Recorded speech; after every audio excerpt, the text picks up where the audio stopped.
pessoal? Então vamos continuar falando sobre polaridade, né?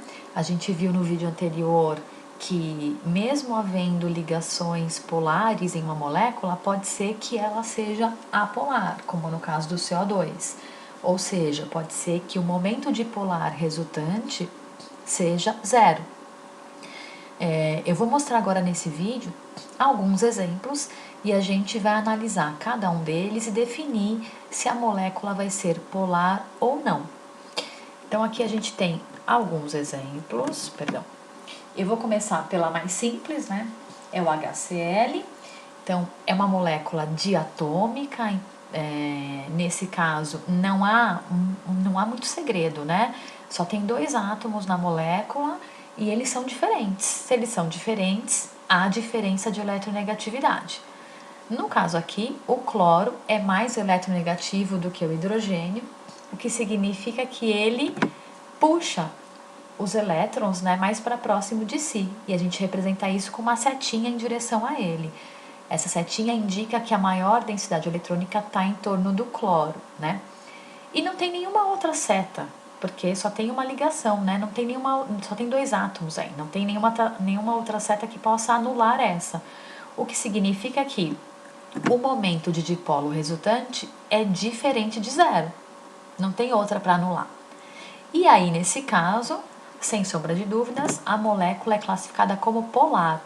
Ela sofre influência de um campo elétrico, ela é afetada, né, por um campo elétrico. E a molécula de água, né? Então, aqui a gente tem hidrogênio ligado ao oxigênio, são átomos diferentes, portanto, cada uma dessas ligações é polar. O oxigênio é mais eletronegativo do que o hidrogênio, então a setinha vai estar em direção a ele, ambas, porque são hidrogênio ligado ao oxigênio, né? E aí, diferente do CO2, essa molécula não é linear, ela é angular. Então, nesse caso, o que a gente faz é trabalhar com soma de vetores.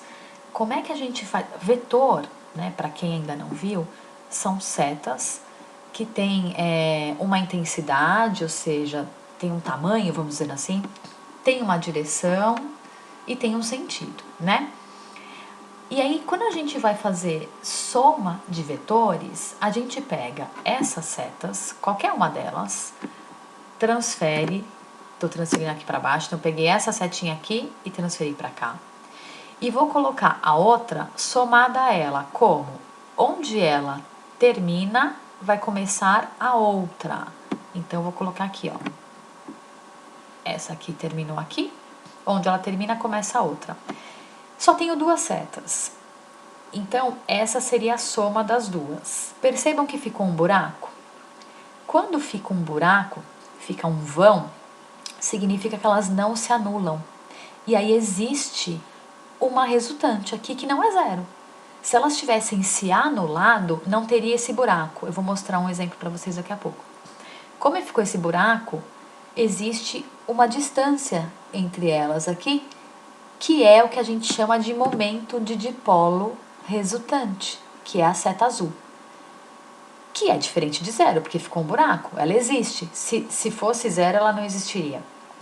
Quando isso acontece, a gente classifica a molécula como polar. Por que eu não precisei fazer isso nesse primeiro exemplo? Porque só tinha uma seta, só um vetor. Não precisava somar. Por que eu não fiz isso no CO2? Porque ali eu achei que ficasse mais claro vocês visualizarem como se fosse um cabo de guerra. Um vetor estaria para a direita e o outro estaria para a esquerda, na mesma intensidade, porque eram átomos iguais ligados ao carbono. Então, eles se anulam. Vamos ver aqui o próximo exemplo, né? O NH3. Então, de novo, o nitrogênio ele é mais eletronegativo do que os hidrogênios, portanto, todas as 3 setinhas estão em direção a ele. E, novamente, não sei se fica claro para todo mundo, elas não se anulam, na verdade, elas se somam ali, né? Se a gente pegar essas setinhas e transferir aqui para baixo, então eu tenho aqui, ó, eu tenho essa primeira. Onde ela termina, eu vou começar uma outra. Qualquer uma das duas. Eu peguei essa daqui. Então, onde a primeira terminou, começou a segunda. Onde a segunda termina, eu vou colocar a terceira, tá aqui. Coloquei. Ficou um buraco. Ficou um vão. Se ficou um buraco, quer dizer que elas não se anularam. Portanto, há um momento de dipolo resultante, que é a setinha azul. E se há um momento de dipolo resultante, ele é diferente de zero. Portanto, essa molécula também é classificada como polar. Agora, vamos ver o último exemplo aqui. A gente tem átomos de flúor ligados ao átomo de boro. Existe diferença de eletronegatividade. O flúor é o elemento mais eletronegativo da tabela periódica, o que significa que as setinhas vão estar em direção a ele. E aí, eu vou somar essas setinhas novamente, né? Como se fossem vetores. Então, peguei a primeira setinha, essa daqui. Onde ela termina, eu vou colocar outra. Peguei essa daqui. Onde ela termina, eu vou colocar outra. Percebam que não formou, não tem nenhum buraco. Elas se anularam. Elas fecharam um ciclo. Quando elas fecham, quando não há nenhum buraco, não há momento de dipolo resultante. Não há setinha azul. Então, o momento de dipolo resultante aqui, ele é zero. Sempre que isso acontecer, vai ser zero. E, portanto, se é zero, essa molécula é classificada como apolar. As polaridades, vamos dizer assim, das ligações, elas se anularam, né? Não existe nenhuma região de maior densidade eletrônica em relação à outra, dá uma certa equilibrada, né? E aí, essa molécula, por ser apolar, ela não sofre influência de um campo elétrico. Eu sei que para quem não viu vetores ainda, isso é um pouquinho complicado. Então, existe um macete, tá? E aí é importante vocês se lembrarem desse macete por completo.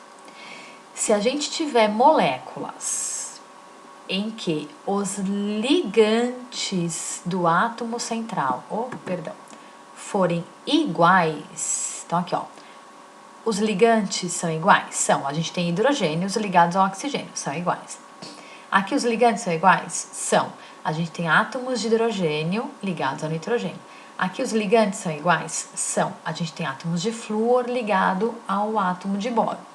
Quando os ligantes forem iguais, se não houver par de elétron isolado em volta do átomo central, se não houver, a molécula é classificada como apolar. Para isso a gente precisa da estrutura de Lewis. E aí nesse momento, como a gente não tem os elétrons aqui representados, vocês vão ter que acreditar em mim, depois vocês podem fazer para treinar. Essa molécula de BF3 não tem par de elétron isolado em volta do átomo de boro. Portanto, ela é apolar. E eu só posso fazer esse raciocínio porque os ligantes são iguais. Nessas duas, como os ligantes são iguais e tem par de elétron aqui, elas são polares. Eu não posso, eu só posso fazer eu só posso raciocinar dessa forma quando os ligantes forem iguais e não houver par de elétron em volta do átomo central. Nessas duas, coincidentemente, é coincidência, tinha par de elétron sobrando e, portanto, elas são polares. Mas tem moléculas que os ligantes são iguais, tem par de elétron sobrando em volta do átomo central, mas ela não é polar, ela é apolar.